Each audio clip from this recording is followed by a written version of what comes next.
Biggest followings from the Philippines, Alex Eala.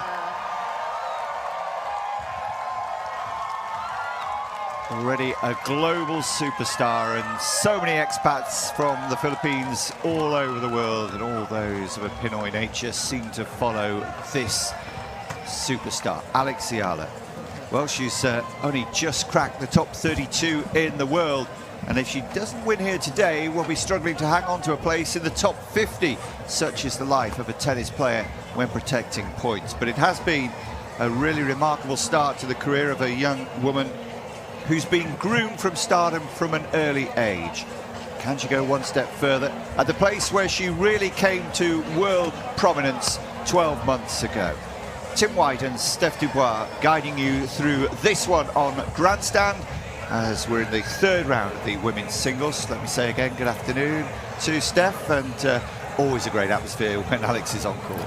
Oh yes, definitely. It's always exciting match. Lefty serve, she moves well and so young, and as we mentioned, a lot of fans in the crowd. But it's going to be a tough battle today for her.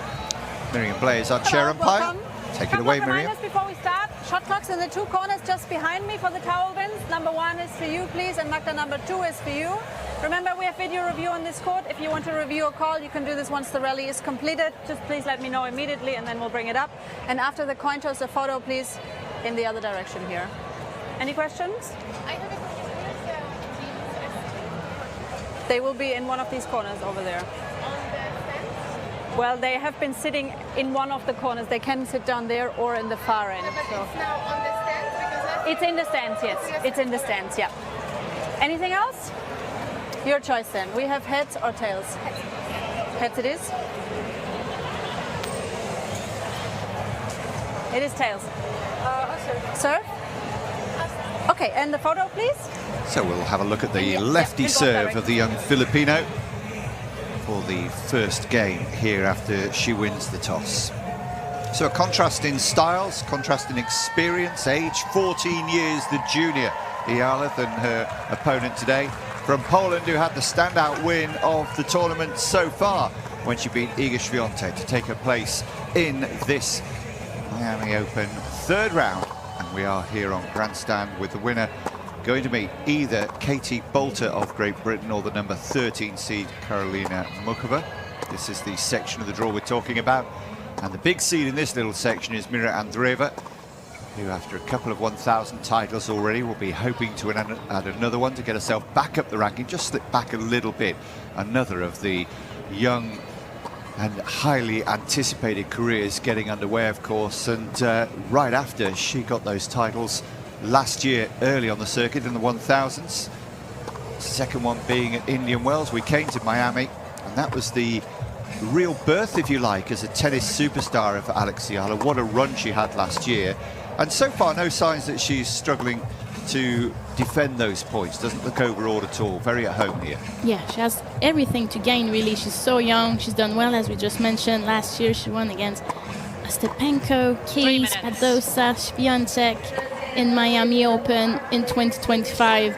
So that gave her a lot of confidence, and she's been going strain to strains. And then it's not always easy to back up all those wins, but she has the spirit, she has the right frame of mind, and she knows she has a lot of expectation on her shoulder, but I feel she has a great entourage to keep her grounded and make sure, yeah, she knows it's a process. It's not going to be easy, but she has so much talent. It's always really nice to see her play too. Yeah, got a couple of wins in Indian Wells to get her to the third round, which was decent fourth round rather, because she was seeded, wasn't she? And including most notably over Coco Gauff before, somewhat disappointingly I think, losing out to Noskova 2-love in the round of 16. That was her first time as a seed in a 1000 event. Magda, also a former top 32, indeed top 20 player, her career high there you see on your screen midway down on the right, 19, although it came 3 years ago. 3 times she's won a title, most recently in Prague in 2024. It's 12-7 this year compared to 11-6 for Eala, so not too much to choose between the two there. Certainly an experienced campaigner, certainly a gritty campaigner, and having beaten Świątek, she must feel that she can beat anyone, but there's always that risk of a come down after such a stellar victory, especially considering it was pole on pole, beating someone who's been an icon in her country for a few years now. Yeah, I think that would be the challenge today, Tim. And but as we said, she's an experienced player. She was semi-finalist in the Australian Open in 2023. And you can see in that last encounter, Eala quite easily 6-3, 6-2. But it's different condition, different tournament. And as we mentioned, Linette is in great form this week. Yeah, they've met once in each of the last 3 seasons. The previous 2 had gone to Linette, but of course, Eala was a younger player then. That quarter-final defeat for Linette, one of 2